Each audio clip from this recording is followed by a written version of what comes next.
My name is Isabel Mace. I'm 34 years old, born in Kansas, raised on systems, codes, and silence. I serve as a senior cyber operations officer for the United States Air Force. On paper, I manage encryption integrity. In reality, I've spent the last decade intercepting digital threats before they ever reached a physical form. Wars that ended in databases, not deserts. No medals, no funerals. Just zeros, ones, and choices I had to live with. And yet, to my older sister, Colonel Erica Mace, I'm just a keyboard warrior. She said it out loud as we boarded the military flight to Stuttgart that morning. Said it with her full voice, her laugh echoing through the cabin of the C-17, right in front of a dozen brass-collared officers. I heard it from the auxiliary seat by the equipment bay. Just a keyboard warrior, she chuckled, loud enough for everyone to hear. Let's hope the coffee machine doesn't need rebooting midair, huh? They laughed with her. Not because it was funny, because when a full-bird colonel makes a joke, you laugh. I didn't. I just smiled politely, nodded like I hadn't heard it before. Like it didn't come from the same mouth that once read me bedtime stories. Erica always knew how to draw the spotlight. She just never learned how to share it. We hadn't spoken in almost 2 years before this flight. I was invited as technical support, a diplomatic gesture on a secure military transport with 48 high-value personnel en route to a global cybersecurity summit. Most of them didn't know my name, just that I was someone with a laptop and clearance. That's how I liked it, quiet, forgotten. I kept to myself, cargo bay, corner seat, no eye contact, earbuds in, watching encrypted comms flicker across my tablet screen. I didn't need the respect of that cabin. I didn't need their validation. Until the encryption appeared. Until the plane began to tremble, just slightly at first. Until the cabin lights flickered for exactly 1 second. And something inside me knew it wasn't turbulence. It was something worse. And then came the voice I hadn't heard in almost 4 years. Calm, grave. Live from command ops. Get me Oracle from the cargo bay, now. That wasn't a request. That was a code-level order, because Oracle wasn't my job title, it was my call sign. The one they erased when I was quietly transferred. The one no one on this plane should have known. But someone did. And they knew exactly when to use it. My sister's face, when she heard that word, was the last thing I saw before standing up. Blank, pale, speechless. She hadn't called me that since Syria. She never thought she'd hear it again. And she definitely didn't think it would be shouted over a military channel, right in front of everyone. I moved fast, past the rows of officers who suddenly forgot how to breathe, past Erica, who didn't stop me, didn't even speak. She knew. Somewhere inside, she knew what that name meant. The cockpit door opened before I reached it. Major Deller was already pale, sweat pooling at his collar. There's a timer, he said. We don't know where it came from. It bypassed our primary auth. I stepped in without asking permission. On the screen it was already there, black background, green numbers. Bolero 1957 counting down. No origin signal, no trace, no source. Just a digital ghost gripping the aircraft's nervous system. I looked closer. This wasn't a virus. This was something else. It had mimicked the plane's internal BIOS. It was broadcasting a false telemetry signal to a shadow IP, rerouting the aircraft mid-air while making the tower believe we were still on track. A reroute disguised as normal flight path telemetry. No one on board could see it, not even the pilots, unless they knew what to look for, unless they spoke my language. That's why Redfield had called for Oracle. The encryption wasn't just unbreakable to them, it was familiar to me. Because the structure, however distorted, had pieces of my old code in it. Someone had learned from my work, used it against the very protocols I once created. And now 48 lives, including the one who mocked me an hour ago, depended on whether or not I could undo it. I pulled the portable drive from my pocket, slid it into the auxiliary input beside the avionics panel.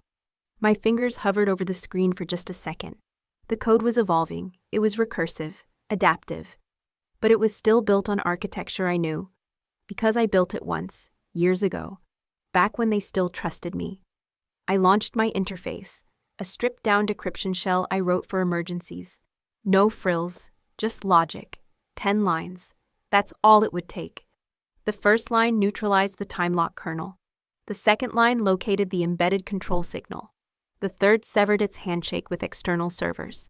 Lines 4 through 6 ran false output protocols, feeding stable flight data back to the system, ensuring no override reboot. Line 7 tricked the BIOS into accepting its default map. Line 8 rerouted the false telemetry to a secure sandbox. Line 9 locked the hijack attempt into a loop. And line 10, just one word, sleep. The timer stopped at 00:03:07. The screens normalized. The pilot blinked. The major exhaled. No one spoke. Until the co-pilot whispered, "What the hell did she just do?" Erica stood outside the cockpit door, watching through the tiny glass window. For the first time in her life, she had nothing to say. I didn't need her praise. I didn't need anyone's. The only thing I needed was to finish the job, because I had questions, and someone on board had just told the world who I used to be. That wasn't an accident. It was a signal, and I just answered it. When I joined Counterintelligence Tech Unit 4, I didn't enter through the front gate. I came in through a side door, cleared quietly, trained in silence, embedded with protocols most officers didn't even know existed. My work wasn't loud, it wasn't decorated, but it mattered. I didn't serve for attention. I served to keep attention from ever being needed. For 3 years, I designed firewall systems for covert missions. Not commercial-grade barriers, but true military frameworks that could absorb foreign intelligence strikes without ever alerting the target. I saw the battlefield through packet data, exploit chains, and zero-day triggers. I could tell you more about an enemy's thinking from one intercepted keystroke than from a week's worth of satellite footage. I was promoted twice. I never asked for it. My sister Erica was already a star. High-profile operations, NATO-level briefings, media-approved heroism. Her world was one of flashbulbs and flak jackets. Mine was cipher blocks and kill switches. Different languages, same war. Then the breach happened. A routine sweep flagged a corruption in a low-priority archive. At first, it looked like a glitch. But when the log was cross-checked, it pointed directly at my credentials. Someone had used my access key, my digital fingerprint, to remove flagged metadata from a secure archive. Information that had been tagged for future audit simply disappeared. Clean, untraceable, or so they thought. The investigation was immediate. No press, no hearings. Just a sealed room with 5 men and 1 accusation. They said I'd tampered with classified data to protect an operative I'd previously worked with. I asked for evidence. They said the logs spoke for themselves. When I asked who found the log discrepancy, the answer was a single name. Colonel Erica Mace. My sister. She had reported the initial anomaly that triggered the entire investigation. She had flagged my clearance for audit. And when they asked her to confirm whether I had ever spoken of off-grid operations, she said yes. The report included her signature. I never confronted her. Not then. There was nothing to say that wouldn't cost me more. They didn't court-martial me. The evidence wasn't strong enough. But they revoked my special clearance. My projects were reassigned. I was transferred out quietly. My name was no longer whispered in operations. It wasn't mentioned at all. I submitted my resignation the following week. 2 days later, I received a plain envelope on my bunk. No name, no return address. Inside was a folded sheet of paper with 1 sentence. They wanted a fall. She gave them a sister. No signature. I packed my bags and left the next morning. Somewhere between Langley and nowhere, I found a post at a remote base in Alaska. Signal control, 3rd shift. It wasn't glamorous, but I didn't care. I wasn't chasing titles. I just wanted silence. I started again, with no rank, no noise, no war, until that flight. Until my name, my real name, was called again. Oracle. And the only person who looked more stunned than I was my sister. She knew what she'd buried. She just never expected it to claw its way back to the surface, especially not 35,000 feet above the Atlantic. Especially not in front of the very people she'd once convinced to erase me. 2 years after I left Langley, after I buried my title and stopped answering to the name Oracle, a letter showed up at my post in Alaska. It wasn't official mail, no government markings, just my name typed neatly on the front of a white envelope. Inside was a flight itinerary, military charter, destination Stuttgart, Germany. Attached was a personal note. This summit is important. High Command will be there. It's a good opportunity for you to step forward again. I made sure your name was on the list. See you on board. It was signed, Erica. No apology, no explanation. Just that tone, casual, efficient, like she was doing me a favor. For 2 hours, I stared at that note. 2 years, 2 years of silence, 2 years of pretending I didn't see her name in internal memos, 2 years of being forgotten by design. And now she wanted me back. Not to dinner, not to a funeral, but to a plane full of high-ranking officers where she'd be center stage, and I'd be the technical footnote in a clean uniform. I wasn't naive. I knew the subtext. This was politics. Some reshuffling of image. A chess move on her part. Get her sister, the former oracle, seen again in a non-threatening light. Make it look like reconciliation, progress, control the narrative. But I didn't tear the note up. I packed. Not for redemption, for truth. I needed to see her face again. I needed to hear her voice when she looked me in the eye. I needed to feel the air around her and know finally whether she'd done it out of fear or malice, or both. The military transport was scheduled to depart from Andrews Air Force Base. I arrived early, no escort, no flags. Just a worn duffel bag and the cold inside my chest that hadn't warmed in years. When I stepped onto the tarmac, I saw her. She was standing near the front ramp of the C-17, speaking to a brigadier about itinerary logistics. Perfect posture, confident stance. The golden child still unshaken. When she caught sight of me, something flickered in her eyes. Recognition, maybe regret, but not shame. She didn't approach, just nodded, like this was any other boarding. As if the last 2 years were a pause, not a fracture. They loaded us in by rank and assignment. She went to the forward seating, the cluster reserved for command staff. I was directed to Auxiliary Station 4, Cargo Bay, left side, tech support, no salute, no handshake. My name wasn't on the lips of anyone who mattered. It was easier that way. I settled into the metal bench, pulled out my tablet, and began scanning the onboard systems out of habit. Not my job, but it gave my hands something to do. Something honest. As the engines whined to life, I looked out at the horizon beyond the hangar. I wasn't here to fix anything.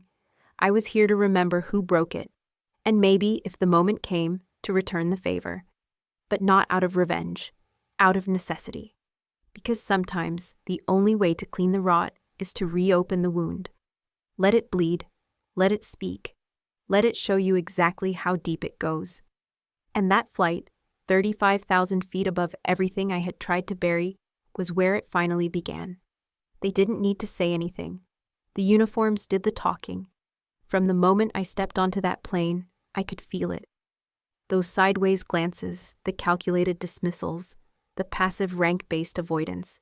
Everyone knew each other. Everyone belonged to someone's chain of command. Except me. I was listed as support tech, auxiliary, unassigned to any specific officer or mission cell. That kind of label didn't inspire curiosity, it signaled irrelevance. A convenient body to run diagnostics or reboot the backup node if someone kicked the power strip loose. Invisible until summoned. I took my seat near the aft panel station, where the air buzzed from the avionics deck beneath. It was loud enough to drown out small talk. Not that anyone had offered me any. Across from me sat a full colonel from cyber logistics. Nameplate polished, medals perfectly spaced. He glanced up when I opened my tablet, then immediately looked away, like proximity might somehow affect his clearance level. Others weren't as subtle. A captain whispered something to the major beside him. Both looked in my direction. The major chuckled. I didn't care. I'd seen that look before. Half suspicion, half dismissal. It came from people who were afraid of what they didn't understand and offended by those they couldn't control. And when it came to code, no one controlled me. No one except the systems I built. I leaned back, letting my eyes wander. There were 48 of us aboard. Most were mid to high command. Joint task force leaders, policy directors, analysts. All bound for a NATO cyber summit where they'd sip coffee over zero trust frameworks and buzzwords that sounded sharp in PowerPoints. They had no idea they were being escorted by someone who had once locked down an international breach with a homemade script and a borrowed satellite link. But that was the point. They weren't supposed to know. Still, there was one who noticed. A second lieutenant passed my row on his way toward the flight deck, probably fetching orders for his CO. Young, sharp, too green to be cynical, but not too naive to be blind.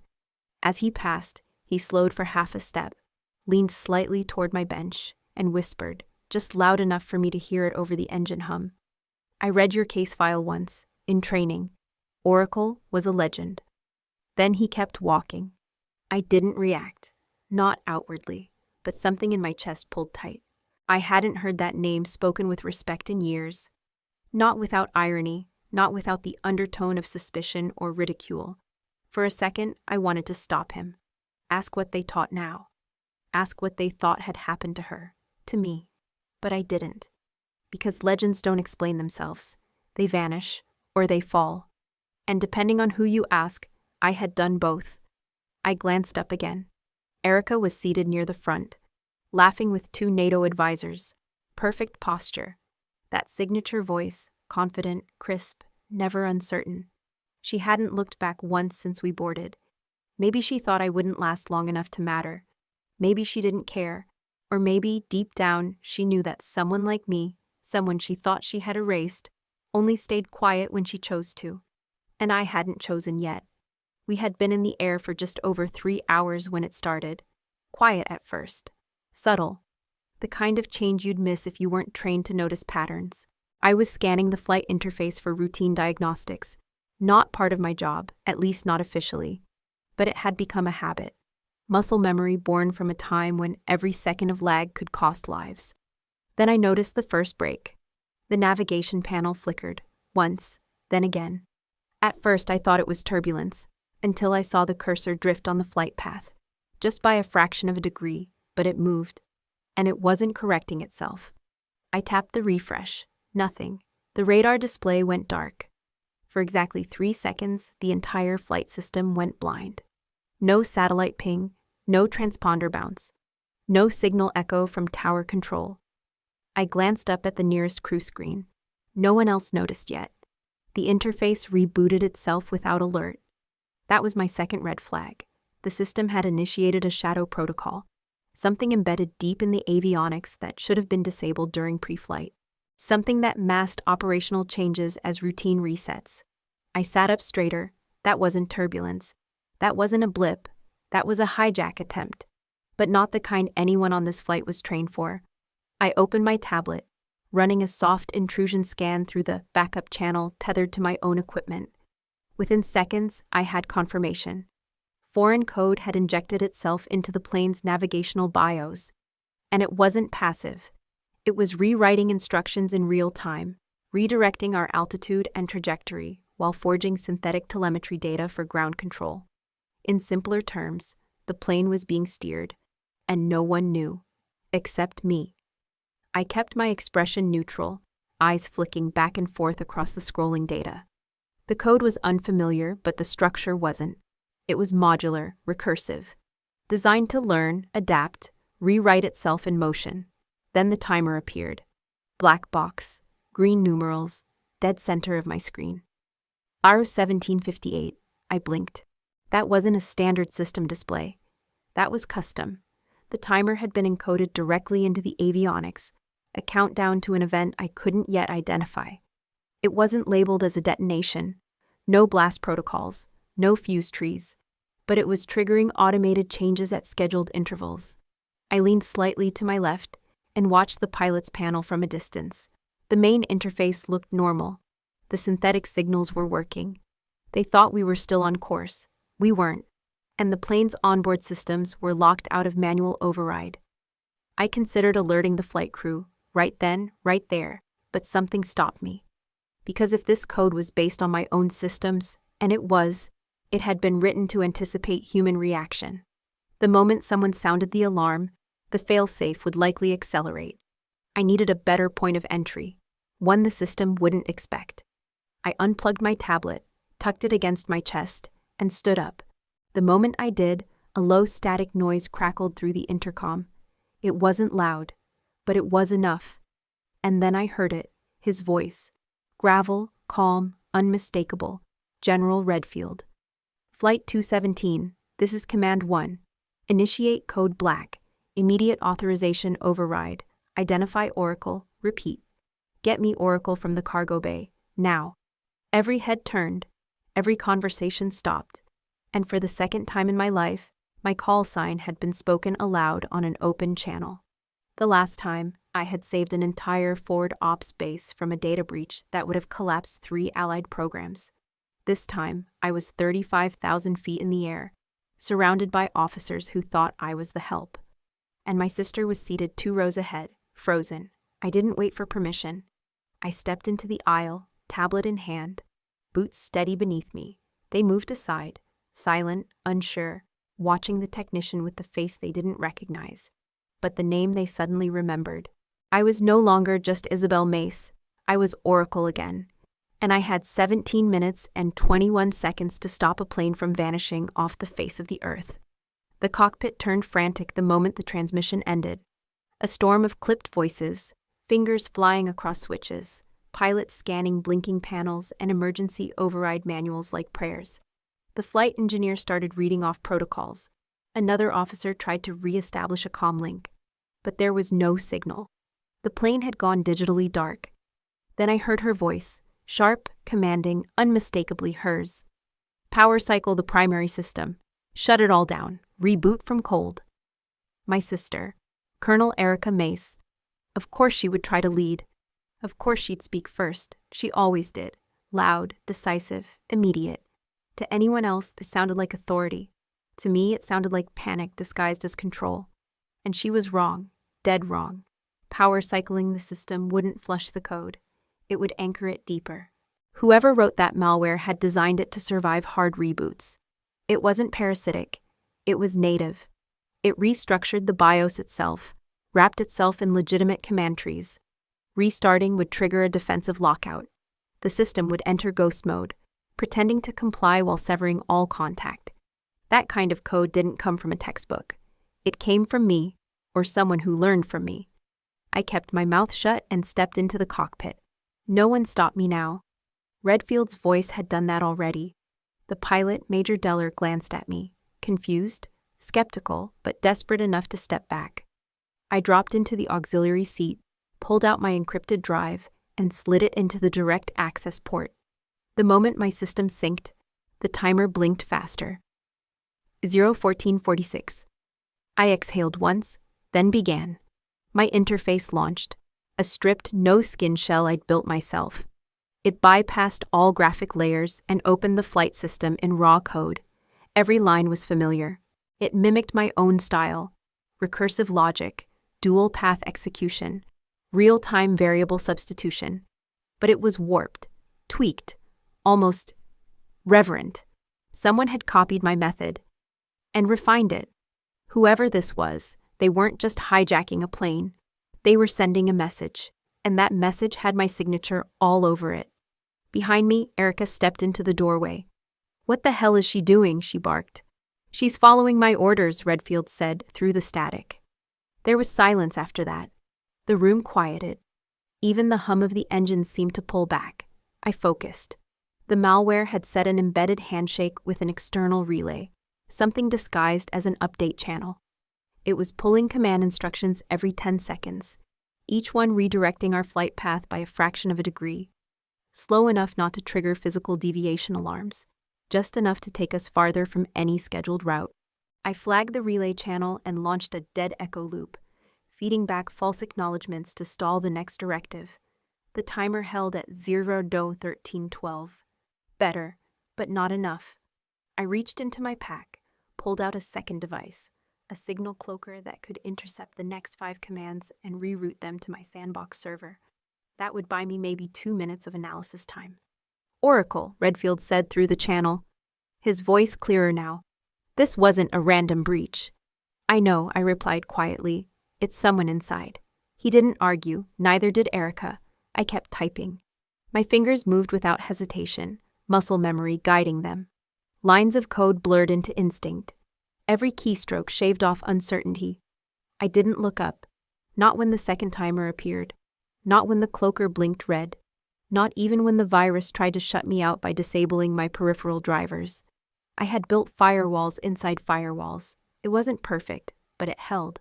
Then the code tried something new. It greeted me, just one line in plain text.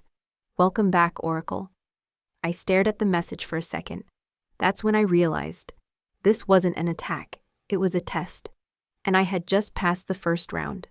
The moment I saw that message, "Welcome back, Oracle," I knew this wasn't just sabotage. It was personal, tactical, designed not just to threaten, but to draw me out. And I'd walked right into it.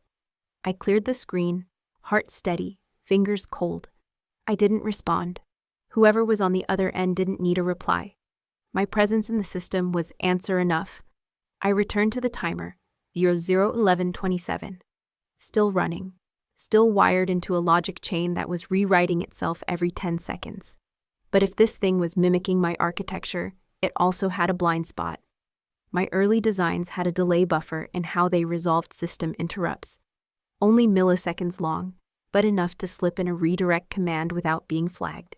I built a redirect packet, 10 lines, clean, simple, no flourishes. Line 1, suppress external telemetry. Line 2, isolate active relay signal. Line 3, lock autopilot script. Line 4, loop sensor feed. Line 5, scramble destination parameters. Line 6, rewrite relay destination with local loop. Line 7, sever all outbound calls. Line 8, inject firewall under root. Line 9, fake authentication report. Line 10, reroute all code paths to terminal sandbox. I hit execute. For 3 seconds, nothing happened. Then the radar came back. It blinked once, twice, and then stabilized. A soft tone confirmed restored visibility. To the pilots, everything had returned to normal. But to me, the truth was now clear and chilling. Our flight had been redirected midair, silent and invisible to everyone on board. We weren't heading to Stuttgart. We hadn't been for the past 200 miles. Instead, we were flying toward a strip of airspace on the outer edge of European radar coverage. An unmonitored pocket near the Baltic Sea. Not officially a no-fly zone, but close enough to raise questions. The plane had been scheduled to disappear there, its coordinates spoofed, its signal faked, its arrival unlogged. But the why? That still hadn't revealed itself. Until I pulled the last fragment of code from the hijack program. Buried in the shell was an outbound IP address. It wasn't military, it wasn't civilian.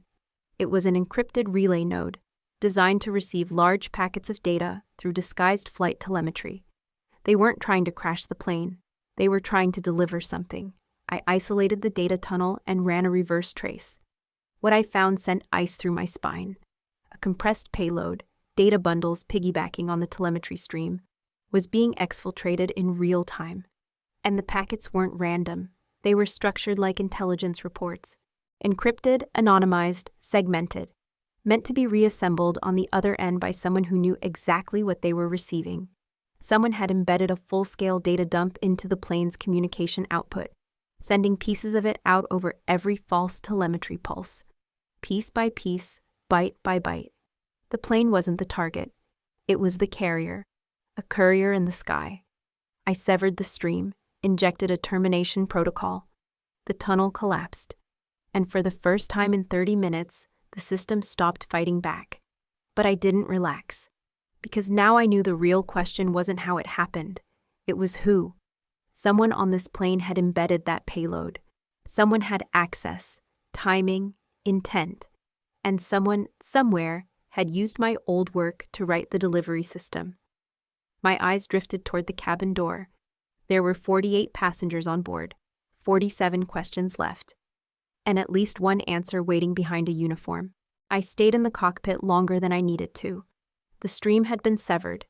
The hijack command chain was dead.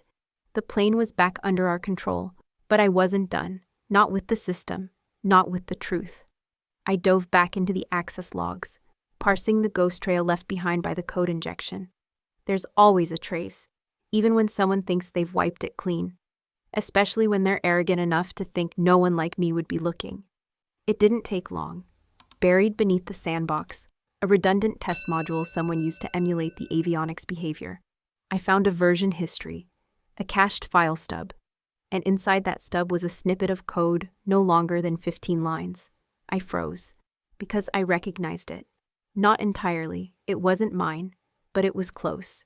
The syntax, the indentation style, even the variable naming, recursive loop, iris, a pseudonym I used during early prototyping, long before Oracle became a call sign. It was there, hidden but deliberate. Whoever wrote this had studied my work. Closely, too closely. The original lines weren't public. They were proprietary to a closed-access system I'd developed for signal cloaking during foreign ops, specifically the same mission that had later been used against me during the internal investigation 2 years ago. Back then, they accused me of tampering with secure logs, said I had overwritten file trails to protect an operative under review. I told them I hadn't touched the data. They didn't believe me. Now, looking at the lines before me, I saw why. Because whoever had done it knew my methods, knew them well enough to replicate them almost perfectly, but not perfectly enough. There was one mistake. Line 7 of the cache, called a variable using legacy syntax I had already deprecated before that mission ever occurred. I'd removed it after Istanbul. It was outdated, inefficient, but someone else had preserved it, copied it as part of a reference they didn't fully understand. That one inconsistency proved the code wasn't mine. It was mimicked, replicated, by someone who had access to my files, to my logs, to my working builds. And there was only one person I knew who had stood behind me during late nights at Langley, who had shadowed my work under the guise of reviewing my process, who had submitted the first internal complaint that led to my clearance suspension, my sister, Colonel Erica Mace. I stared at the lines again, then saved a secure copy to my drive. Not to expose her, not yet. I wasn't here to get even, but I was done being quiet. The betrayal from 2 years ago wasn't a misunderstanding.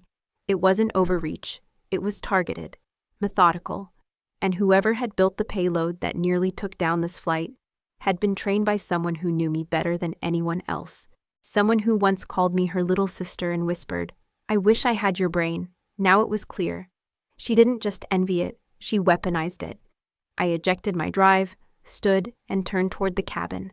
The plane was calm now, restored systems, reassured crew, but the real turbulence was just beginning. Because for the first time in years, I had proof. And this time, I wasn't walking away. I found her standing by the galley, arms crossed, pretending to read a manifest she already knew by heart.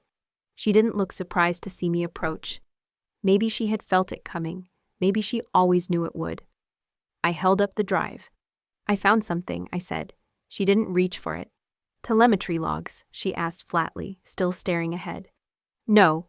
Code fragments, embedded in the spoof script."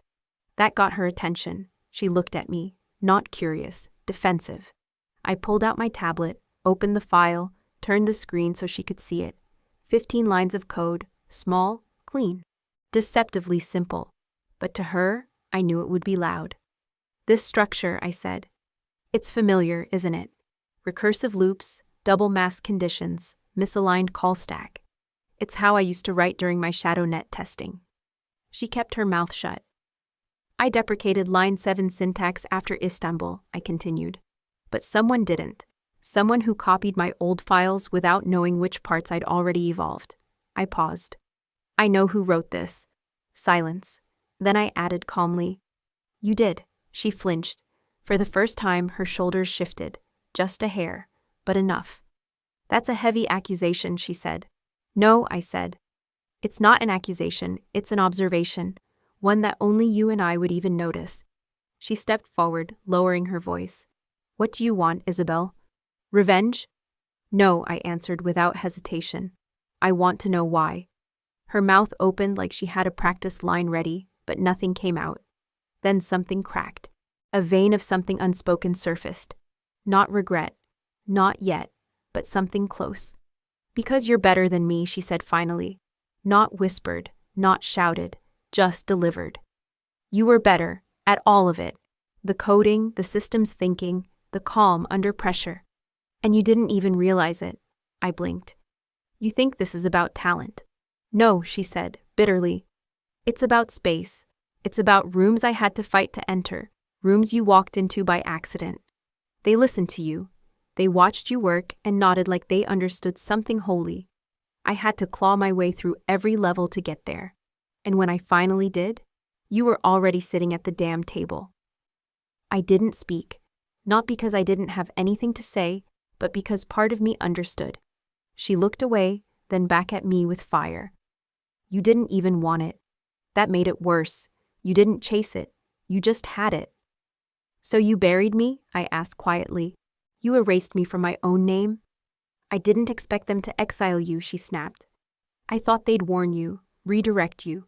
But then it was done, and I couldn't stop it without confessing what I'd done. And now? I asked. She stared at me. I don't know, she admitted. I thought I'd feel safer. But seeing you here, after everything, I think I was just afraid.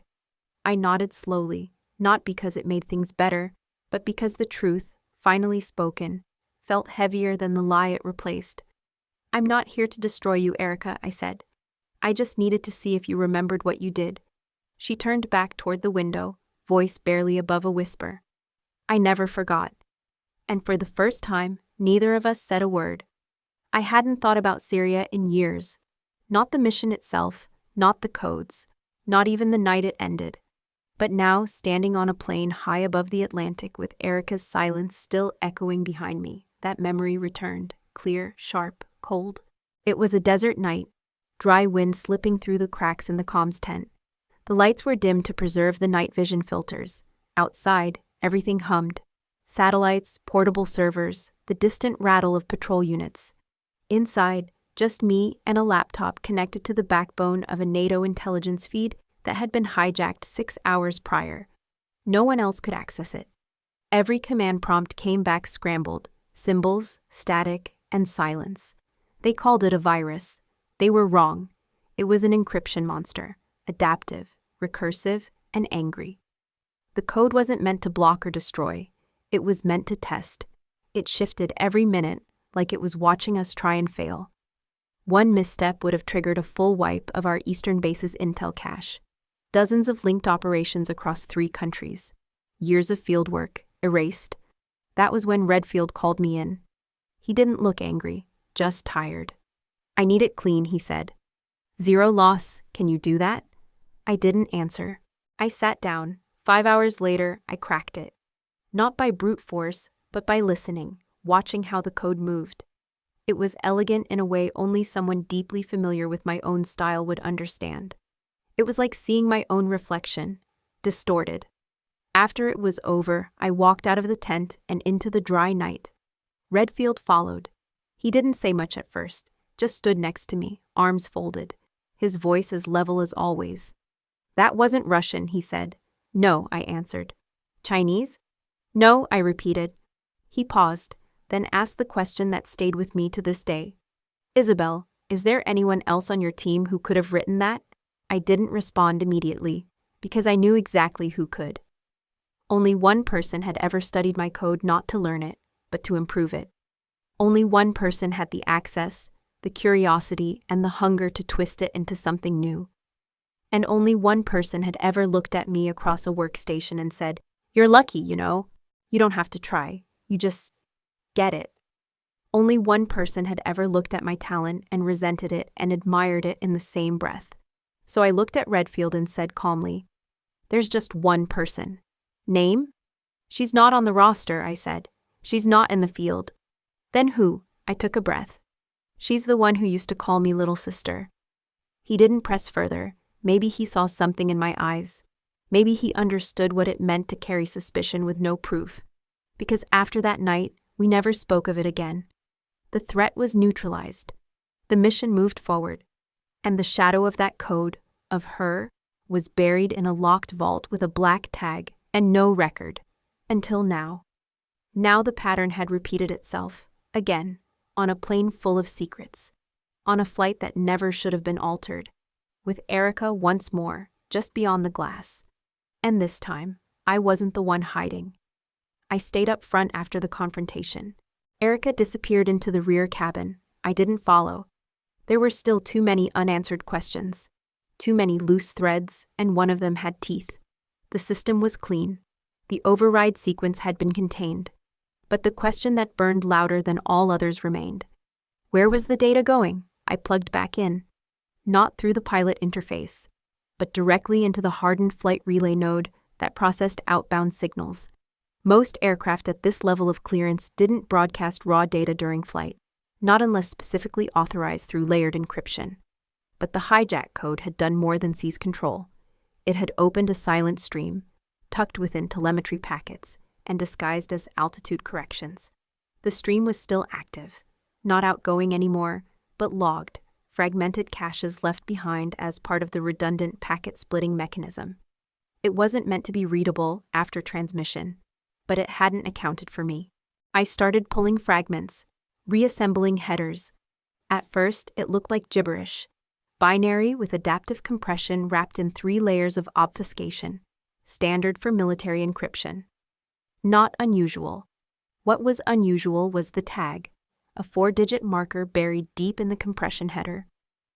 4779. I hadn't seen that code in years. It was the internal classification prefix for high-priority NATO black site caches, locations of off-the-record data vaults, secure cold servers, and digital dead drops, storage locations no one outside Joint Command was supposed to know about, places we used when we didn't want the Five Eyes watching, no civilians, no paper trail. I initiated decryption. Each layer fought back, like claws holding tight to a sealed box. But I wasn't just anyone trying to open it.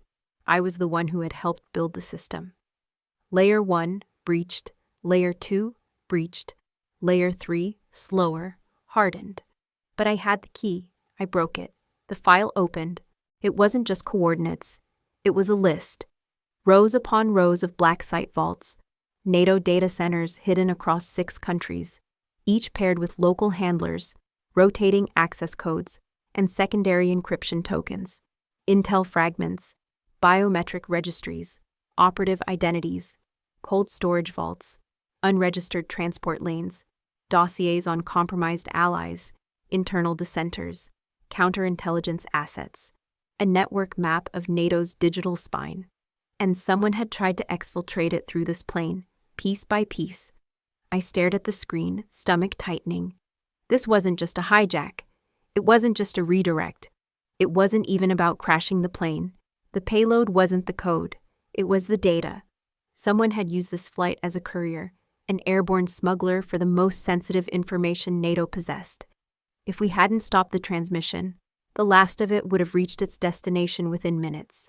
Reassembled, sold, weaponized. But who? Who had access to this list? Who had authorization to even pull it? The answer was suddenly a lot more dangerous than I'd thought. Because the deeper I looked, the more I realized this wasn't just a leak. It was an inside job. And someone on this flight had tried to sell out the alliance. I shut the file and slid my laptop into a secure sleeve. The data hadn't gotten out, but it had almost made it. And I knew this kind of operation didn't run on automation alone. Someone had to initiate the transfer, manually, close to the core, with access to physical relays. Someone had been sitting close to the transmitter, possibly hiding in plain sight. So I walked back into the main cabin, calm and silent. Eyes tracked me, but no one spoke. That's when I saw him, a young sergeant, early 20s maybe, wearing a uniform that looked just slightly too new, clean-shaven, but his gaze was restless, not afraid, more like waiting for something. He was seated in the 3rd row from the front, near the emergency exit, directly behind Erica. And he wasn't doing anything suspicious, at least not openly. But his hand lingered low near the seat base, just beneath the cushion, a place no one would normally reach during flight. I pretended to adjust my seatbelt near him, then tapped into the laptop interface still live on my tablet. I activated the thermal scan overlay, crude, but enough to map heat signatures nearby. There it was, a pulsing red dot, no larger than a fist, hidden under his seat. Too hot for a phone, too compact for a laptop, but exactly right for a live link data router, the kind I used to smuggle signal intercepts back in the day. I stood upright, walked up to him. He looked up, forced a polite smile. "Everything all right, ma'am?" I didn't answer. Instead, I bent down and reached under his seat. He moved fast, faster than I expected, but I was faster. He shoved his tray table down and tried to lunge across the aisle, but I grabbed his wrist mid-motion and twisted. Not enough to break it, but enough to lock his shoulder. Passengers gasped. He thrashed, tried to reach into his boot. That's where the second transmitter was. I swept his leg, drove him down gently but firmly against the narrow aisle, and pinned him. The device under his seat vibrated once, then stopped.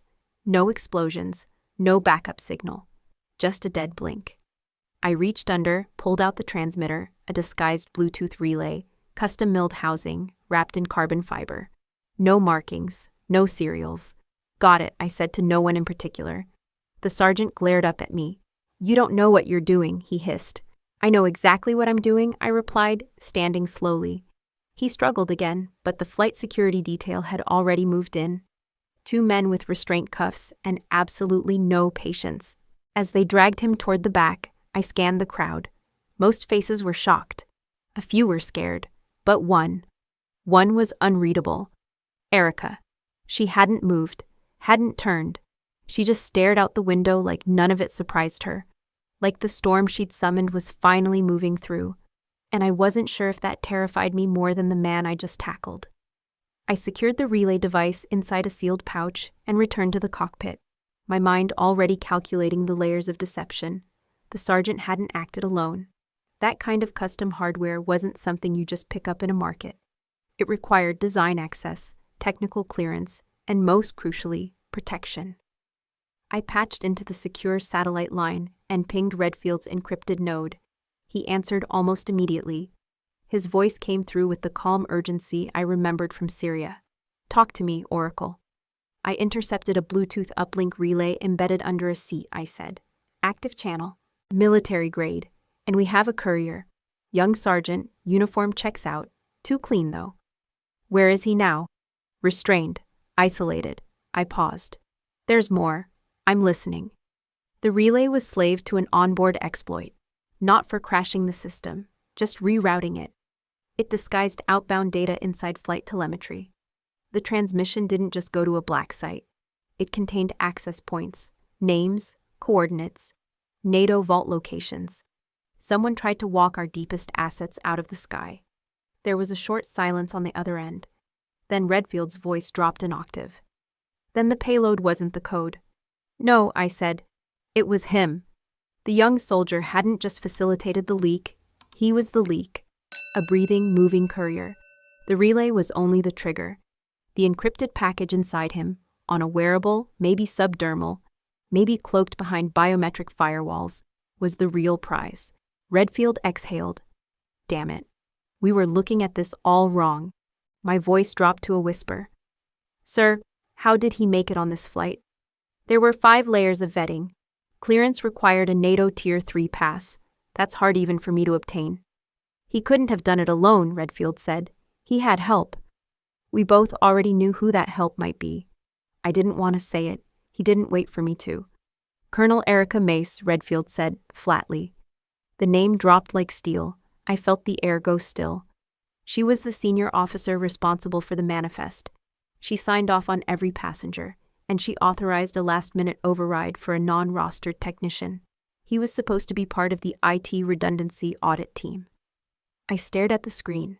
Cold spread through my hands. She vouched for him. Yes. Did anyone verify his credentials? His file was verified, through her office. No cross-check. We didn't question it. Why would we? Because she was clean, respected, decorated, efficient. Because she was one of us. I took a slow breath. "Sir, this isn't just treason. This is strategic betrayal. That boy had keys we haven't even fully declassified yet." "I know." "So what now?" "We land," Redfield said. "And then we handle it. Quietly. With precision." I looked toward the rear of the plane. Erica was still seated. Calm, still, the eye of her own storm. "She's my sister," I said quietly. "She was your sister," Redfield replied, with the same precision he used in Syria. "Now she's something else." The line went dead, and I was left staring at the truth I had feared all along. The virus wasn't in the system. It had always been in the blood. The hum of the engines faded into a steady backdrop as I stood in the auxiliary control bay, a place no one used unless they were trying to speak in private. Erica was already there, leaning against the panel, arms crossed, not in defiance, but in resignation. She didn't look at me when I entered, but I felt the shift in the air, the heaviness of truth pressing against walls long held up by silence. "I knew you'd come," she said. I didn't respond. She turned toward me, her face unreadable, but no longer guarded. "There was a time," she began, "when I thought you were just lucky, that all your brilliance came without effort, that they respected you because they saw something in you that they refused to see in me." I listened. I waited. This wasn't a conversation. It was a reckoning. "I pushed harder," she continued, "worked longer, took roles I didn't want, just to climb. And I climbed, Isabel, but I was always chasing you, even when you weren't trying to lead." Her voice didn't crack. Her eyes didn't redden, but I knew. Then she said it. "The first time I realized you were better than me was the first time I truly hated you." I exhaled, slow. "I never wanted to compete." "I know," she whispered. "That made it worse." She stepped closer. "When that code surfaced in Syria, I recognized your pattern. I knew it wasn't you. But I said nothing. Because if you fell, then maybe I could finally stand." I stared at her. All those years, all those silences. She finally looked up at me. "I was wrong, and I'm sorry. I don't expect forgiveness, and I don't deserve it. But I wanted you to hear it from me before anyone else writes it in a file." She turned back toward the panel. I didn't say, "I forgive you," but I didn't walk away either, and maybe, for that moment, it was enough. I returned to my seat and opened my laptop again. The main threat was gone, but I couldn't shake the feeling that something remained, dormant, waiting. So I looked deeper, and I found it. Buried in the code architecture, past the decoy relay and beneath the data exfil routines, there was a secondary trigger. Time-based. Not designed to transmit, designed to destroy. If the payload wasn't successfully offloaded within 6 hours of activation, the system would wipe itself. Redundant logs, backups, internal routing, all of it. Gone. A failsafe. Whoever wrote this didn't want to trace if they failed. I checked the clock. We were 4 hours and 37 minutes in. Then I saw something else. An access log. It didn't come from the hijacker. It didn't originate from the cockpit. It came from my own laptop. I froze, scrolled, confirmed. The backup had auto-triggered when I intercepted the data mid-flight. My system, pre-configured with emergency logging protocols I'd built years ago, had done what it was designed to do: protect the truth, no matter the source. Without knowing it, I had created the final copy, the only one. I sat back. It wasn't just about stopping the breach anymore. Now it was about what to do with the one piece that remained, the part everyone thought was gone. I stared at the screen, heart steady, hands still. And I made my decision. I met Redfield again, this time via secure uplink from the captain's comm station. He looked older, or maybe I did. He didn't say hello, just nodded. "Did we lose everything?" "No," I said. "I have it. Full archive, uncorrupted." He exhaled, then leaned forward. "Send it." "I will," I said. "But on one condition." He raised a brow. "Go on." "I don't want reinstatement," I said. "No commendations, no headlines. I don't even want the name Oracle back." He was silent. "I want my name cleared," I continued. "Every accusation from Syria, wiped. No sealed note, no asterisk, just gone." Redfield nodded slowly. "And," I looked him straight through the screen, "I don't want Erica to take the fall, at least not solely. She wasn't working alone. This op was too clean, too layered. Someone else inside enabled it.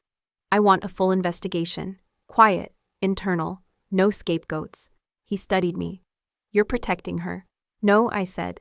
"I'm just not condemning her. That's different." He nodded again. "Done."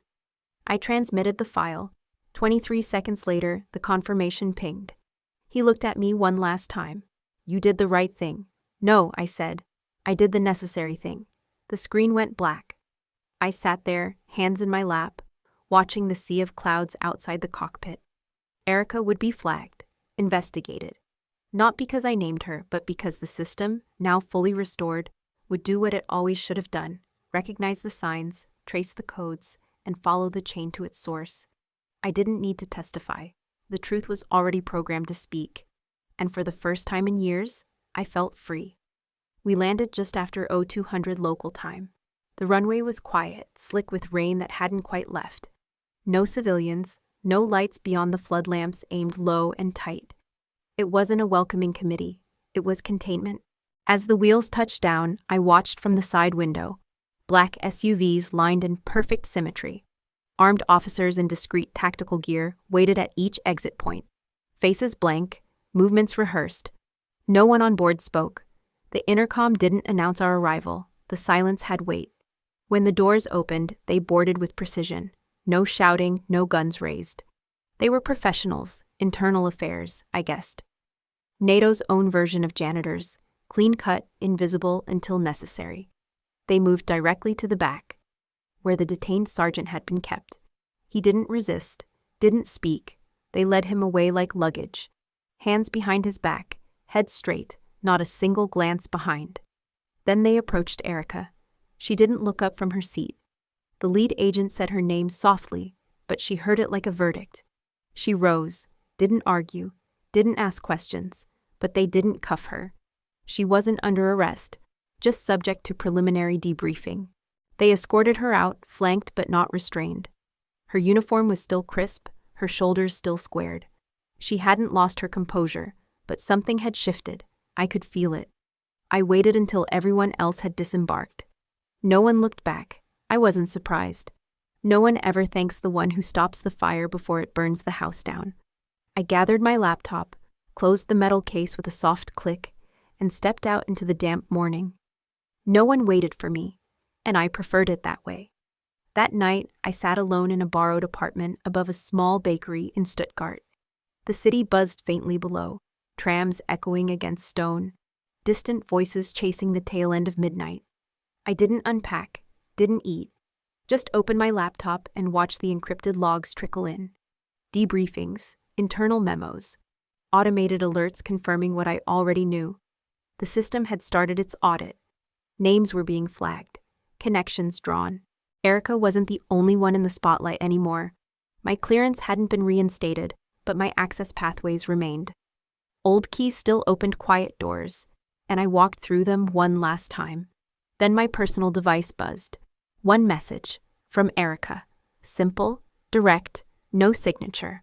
You won. You deserve to. I read it once, then again. The words didn't feel sharp. They weren't poisoned. They felt tired, not defeated, just worn. I didn't respond. Not because I didn't know what to say, but because I knew too well. Some wounds don't need to be dressed with conversation. Some truths don't need to echo in return. I opened my encrypted journal, the one I kept hidden even from myself some days, and I typed, "Forgiveness doesn't require them to ask, but it has to be real enough for you to let go." I stared at that line for a long time, not because it made me feel better, but because it reminded me that letting go wasn't weakness. It was proof I had survived. The mission was over, the reckoning had passed, and I didn't need to be Oracle anymore. Isabel Mace was enough. It was a Tuesday, one of those spring days where the sky over Frankfurt was soft with cloud but stubbornly bright beneath. I boarded a commercial flight to DC. No orders, no mission, no protocol. Just a woman with a backpack and a boarding pass that read Seat 9A.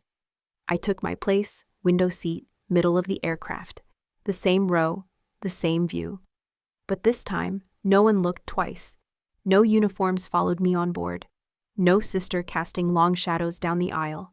Just civilians, reading magazines, scrolling phones, sipping coffee that was too hot for the air conditioning. And me, not Oracle. Not the cautionary tale from a redacted report, just Isabel. I didn't bring a laptop this time, no terminal to guard, no network to rescue. My hands rested quietly in my lap, palms warm from holding nothing at all. The flight crew moved up and down the aisle with that familiar pre-takeoff rhythm, smiling politely, announcing safety procedures everyone would forget. Then, as the passengers settled in, someone walked past me slowly. A man, maybe late 40s, with salt and pepper hair and the kind of stance you pick up from decades in special service. He didn't stop, didn't linger. But just as he passed my row, he looked down, briefly, and whispered, "Valkyrie 1." My eyes met his, just for a second. I said nothing, just nodded, and smiled. He didn't need confirmation, he already knew. He moved on, found his seat, never looked back, and I returned to the window. Outside, the tarmac gleamed faintly under a gray sky. Somewhere in a classified vault, my name had been cleared. Somewhere deeper still, the audit was unearthing names that didn't belong in uniform. I didn't need to be part of that cleanup. My role had ended. I never wanted a medal. I never asked for redemption. But I had reclaimed something they tried to take, without ceremony, without apology, the truth. And that would always be mine. So now when people say, "She's just a keyboard warrior," I let them. Because I know what 10 lines of code can do. I know what silence can dismantle. And I know that justice doesn't always arrive with handcuffs or headlines. Sometimes it comes on quiet flights, in anonymous seats, whispered only between those who carry the same ghosts. So before we say goodbye, I'd love to know, where are you watching from? Is it a quiet morning with a warm cup of coffee? Or a late night where stories like this keep you company? Let us know in the comments. We read everyone with gratitude. And if this story touched your heart, please consider subscribing to the channel, not just to hear more stories like this, but to be part of a community that still believes in kindness, healing, and second chances. Thank you for spending your time with us today. Wherever you are, we hope you carry this story with you, and remember, sometimes the miracle doesn't knock on your door. It waits quietly until you're ready to open your heart. Take care, and we'll see you in the next story.